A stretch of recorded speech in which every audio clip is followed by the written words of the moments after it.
Hello అండి, నా పేరు డాక్టర్ మనోజ్ కుమార్ గుడ్లూరు. నేను ఆర్థో రోబోటిక్ సర్జన్ అండి. ఎంజిఎం మెడికల్ సెంటర్ నుంచి మాట్లాడుతున్నాను. సో ఈరోజు మనం చూడబోయే టాపిక్ యాక్చువల్గా చాలా చాలా important and very debatable topic. యాక్చువల్గా మోకాళ్ళ ఆపరేషన్ అంటే మోకాళ్ళు రీప్లేస్మెంట్ ఆపరేషన్ అనేది వరమా శాపమా అంటే చేయించుకున్న వాళ్ళు కొంతమంది బాగా నడిచే వాళ్ళని చూస్తున్నాం, చేయించుకున్న వాళ్ళు చాలామంది నడవలేని వాళ్ళని కూడా చూస్తున్నాం. ఈ ఇద్దరిలో ఏంటి అసలు ఈ డిబేట్ ఎందుకు వస్తుందంటే, ఇది చేయించుకోవడం కరెక్ట్ కాదా, ఎవరు చేయించుకోవాలి ఎవరు చేయించుకోకూడదు, అసలు మోకాళ్ళ ఆపరేషన్ ఎందుకు చేయించుకుంటాం మనం? మోకాళ్ళ అరుగుదల గ్రేడ్ 4 దాటిన వాళ్ళు కానీ, ఆల్రెడీ చిన్నపిల్లల్లో కూడా అంటే 40 ఏళ్ళు లోపల ఉండే వాళ్ళు కూడా బైక్ యాక్సిడెంట్స్ అయ్యి మోకాళ్ళ జాయింట్ అరిగిపోయి లేదా ఫ్రాక్చర్స్ అయ్యి జాయింట్ దెబ్బతిని వాళ్ళకు కూడా ఈ మోకాళ్ళ ఆపరేషన్ చేయటం కావచ్చు, లేదా ఏజ్ రిలేటెడ్గా వయసు రీత్యా గ్రేడ్ 4 అరుగుదల వచ్చిన వాళ్ళు కావచ్చు. సో వీళ్ళల్లో ఆపరేషన్ చేస్తారు చాలామంది. But selection of the patient అంటే ఎవరు ఆపరేషన్కి సెలెక్టెడ్, ఎవరు ఆపరేషన్కి నాట్ సెలెక్టెడ్ అనేదే ఈ డిబేట్ అండి. సో చాలా వరకు ఆపరేషన్ మోకాలు అరిగింది కదా అని చేసేయటం ఆప్షన్ కాదండి. ఎందుకనంటే వాళ్ళకి ఆస్టియోపోరోసిస్ అనేది ఉండొచ్చు, లేదా వాళ్ళకి దీర్ఘకాలిక ప్రాబ్లమ్స్, హార్ట్ ప్రాబ్లం కావచ్చు, కిడ్నీ ప్రాబ్లం కావచ్చు, లేదంటే మిగతా రకరకాల ప్రాబ్లమ్స్ కావచ్చు. మోకాళ్ళ సాంద్రత అంటే ఆస్టియోపోరోసిస్, ఎముక వీక్నెస్ ఉండటం వల్ల కూడా ఈ ప్రాబ్లమ్స్ అనేటివి రావచ్చు. చాలా మందిలో మోకాళ్ళు, సార్ నేను చేయించుకున్నాను డాక్టర్ గారు, చాలా బాగున్నాను, నేను చేయించుకున్నాను డాక్టర్ గారు, చాలా నొప్పులతో బాధపడుతున్నాను, చేయించుకోవడం తప్పు చేశానని ఒకరైతే చేయించుకోవడం మంచి చేశానని కొంతమంది అంటుంటారు.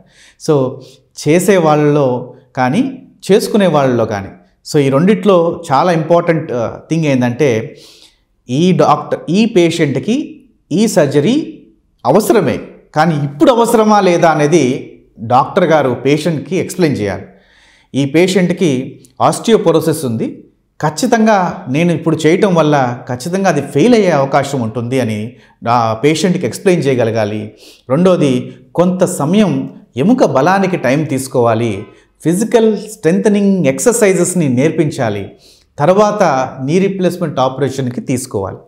ఆపరేషన్ గ్రేడ్ 4 అరుగుదల ఉంది కదా అనేసి ప్రతి ఒక్కరూ ఆపరేషన్కి తీసుకోవటం, దాన్ని ఆపరేషన్ చేసేయటం, దాని తర్వాత వచ్చే పరిణామాలు ఆ పేషెంట్ పడతారు కదా అనేసి అనుకోకుండా, సో మీరు ముందే ఈ పేషెంట్కి ఈ జాయింట్ ఎలా ఉందని చూసుకోవటం, ఎముక వీక్నెస్ ఉందా లేదా అని గమనించటం, ఎక్స్రేస్ ద్వారా గమనించటం, బిఎండి టెస్ట్ ద్వారా గమనించటం, వీళ్ళకి చేస్తే సక్సెస్ అవుతుందనేది చూసుకోవడం చేయటం.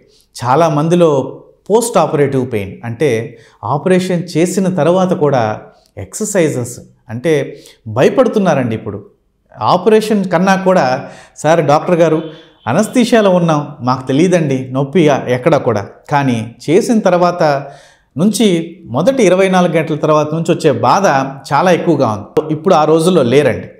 ఖచ్చితంగా నొప్పి తగ్గించడానికి ఈ మొదటి 3 రోజుల్లో ఇంజెక్షన్స్ అనేది ఇవ్వడం జరుగుతుంది. దీనివల్ల నొప్పి రాకుండా చాలా వరకు ఆ 3 రోజులని దాటటం అంటే 72 గంటలని దాటితే మోకాళ్ళు మళ్ళీ తిరిగి అంటే నొప్పులు చాలా వరకు తగ్గి వాళ్ళు నడవటం జరుగుతూ ఉంది. యూజువల్గా నార్మల్గా ఉన్న పేషెంట్స్, వీళ్ళకి ఆస్టియోపోరోసిస్ లేదు, తక్కువ ఉంది, వీళ్ళకి ఆపరేషన్స్ చేశాం, వీళ్ళు ఖచ్చితంగా మొదటి రోజు నుంచి నడిపించడానికి అన్ని రకాల సొల్యూషన్స్ ఉన్నాయి.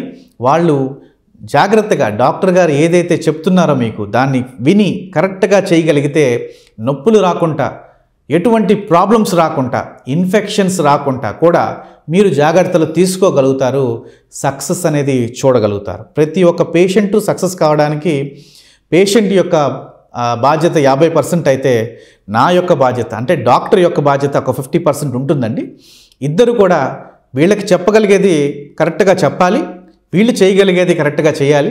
ఇద్దరు కానీ కరెక్ట్గా చెప్పి చేయగలిగితే ఆ పేషెంట్ సక్సెస్ఫుల్గా హ్యాపీగా తన నెక్స్ట్ ఆఫ్ లైఫ్ అంటే ఇప్పుడు మనం చూస్తున్నాం జాయింట్స్ని, ఒకప్పుడు 10 ఏళ్లకు మార్చేవాళ్ళం, 20 ఏళ్లకు మార్చేవాళ్ళం, ఇప్పుడు 30 ఏళ్ల దాకా కూడా సర్వైవల్షిప్ పెరిగింది, టెక్నాలజీ పెరిగింది, రోబోటిక్స్ వచ్చేసాయి. సో అలాంటి టెక్నాలజీస్తో యూస్ చేయటం వల్ల ఈ జాయింట్స్ అనేటివి చాలా పదిలంగా ఎక్కువ కాలం మన్నికతో వాళ్ళకి లైఫ్ లాంగ్ పెయిన్లెస్ నీగా వెళ్తున్నారు. అండ్ టైమ్లీ పని అంటే నేను ఇప్పుడు చేయమన్న పనిని ఇప్పుడు చేయకుండా డిలే చేయటం వల్ల ప్రాబ్లమ్స్ అన్నీ పెరుగుతాయి. యూజువల్గా ఎక్సర్సైజ్ అనేది చిన్న ఎక్సర్సైజెస్ చేయటం జరుగుతుంది. ఆ చిన్న ఎక్సర్సైజెస్లోనే చాలా వరకు రిజల్ట్ కనపడుతుంది. ఇంతకు ముందులాగా ఓవర్గా బెండ్ చేసేసి ఓవర్గా థింగ్స్ చేసేటట్టు లేవు. సర్జికల్ టెక్నిక్స్ అనేటివి చాలా మారాయి.